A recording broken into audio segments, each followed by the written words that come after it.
Thank you, Madam Speaker, and thank you to all colleagues. It's an honor to join in rising to commemorate the 14 victims of this horrific act of femicide at Ecole Polytechnique 34 years ago.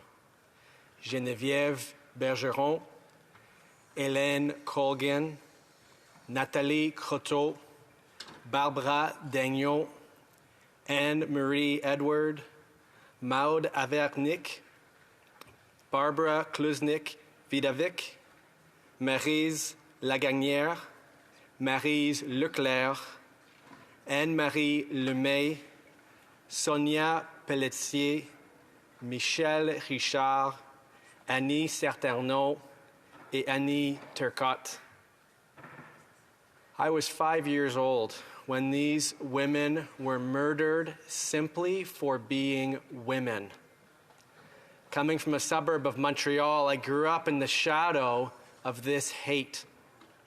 34 years later, let us not forget the women killed, nor the fact that femicide not only continues to this day, but has worsened.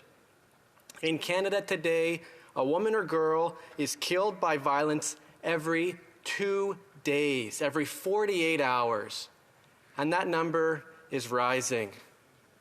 Indigenous women and girls are 12 times more likely to be murdered or go missing than any other woman in Canada.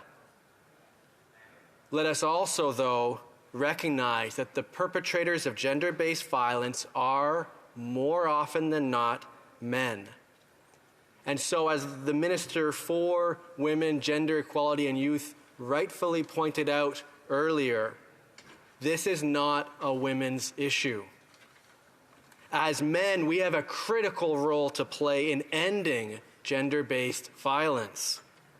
If we're going to root out misogyny and patriarchy, we must stand up, call it out, and lift up the voices of women, girls, and non-binary folks like my incredible colleagues this afternoon, including the Minister, la députée de Bellechasse-les-Etchemins-Lévis, la députée de Shefford, and the member for London Fanshawe. I'm proud to represent a community that has at least acknowledged and declared that intimate partner violence is an epidemic. But as other colleagues have called out, we need far more action.